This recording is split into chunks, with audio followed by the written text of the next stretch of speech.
بسم الله الرحمن الرحيم.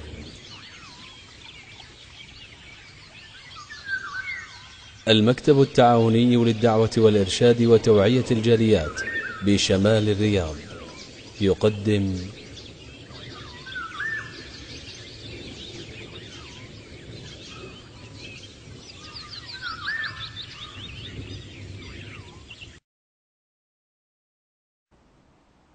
أعوذ بالله من الشيطان الرجيم. بسم الله الرحمن الرحيم. الحمد لله والصلاة والسلام على رسول الله وعلى آله وصحبه ومن تبعهم بإحسان إلى يوم الدين. أما بعد, may anim na haligi, may anim na saligan ng pananampalataya sa Islam. Ang una, ang paniniwala sa kaisahan ng Allah. Dito sa Islam, pinaniniwalaan na isa lamang ang Diyos, isa lamang ang Allah. Ang pangalawa ay paniniwala sa mga anghel. Naniniwala ang mga Muslim sa pananampalataya ng mga Muslim, naniniwala na may mga anghel na inatasan ng Allah. Halimbawa, inatasan upang magpaulan, dumating ang ulan. Yan, may mga anghel na inatasan ng Allah. Yan, naniniwala sa reliyong Islam, pinaniniwalaan na may mga anghel. Napakaraming anghel, hindi natin mabibilang, pinadala ng Allah. At yung pangatlo, saligan ng pananampalataya sa Islam ay tinatawag na paniniwala sa mga kasulatan. May mga kasulatan pinadala ang Allah. Ang pinakalas na pinadala ng Allah ay ang Quran. Ito ay ang ginagamit ng mga Muslim sa buong mundo, kahit saan mang sulok sa mundo. At ito ang Quran ay may pinagkaibahan sa ibang mga aklat. Kasi ang ito ay salita ng Allah. Hindi nilalang ng Allah, ay salita niya talaga.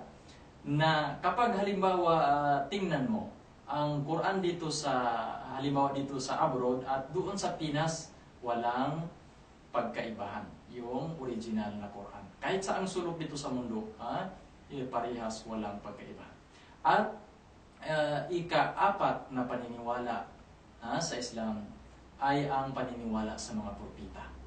Nabanggit, mga pangalan nabanggit sa Quran ay 25 prophets nabanggit sa Quran.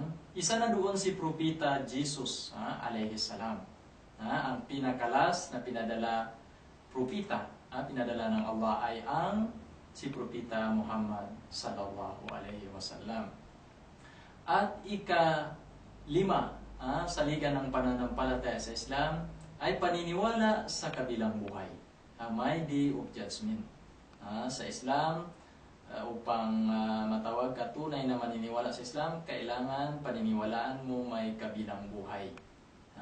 Yung mga gawain natin dito, masama man o mabuti, makikita natin nakasulat sa isang aklat, ibibigay ng Allah sa atin sa araw ng paghukom, upang malaman natin ang mga lahat ng ginawa natin dito sa mundo, masama man o mabuti. Pero yung mga ginawa mong mabubuti, kapag nagsisika dito sa mundo, hindi mo yan makikita doon sa libro na yun. Kapag pinapasensya ng Allah, binubura niya doon, wala. At ang pinakalas na saligan ng pananampalataya sa Islam, ito ay tinatawag na paniniwala sa itinakdang kapalaran. Masama o mabuti man nito. Halimbawa, may dumating sa iyo na napakaganda o may napakagandang kagalakan, may mga mabuting dumating sa iyo, nagpapasalamat ka sa Allah kasi binigay niya yan sa iyo na kapalaran mabuti. At may mga masama naman, tinitiis mo yan, titiisin mo kasi isa yan na paniniwala sa Islam. Tiisin mo kapag dumating sa iyo na masama man.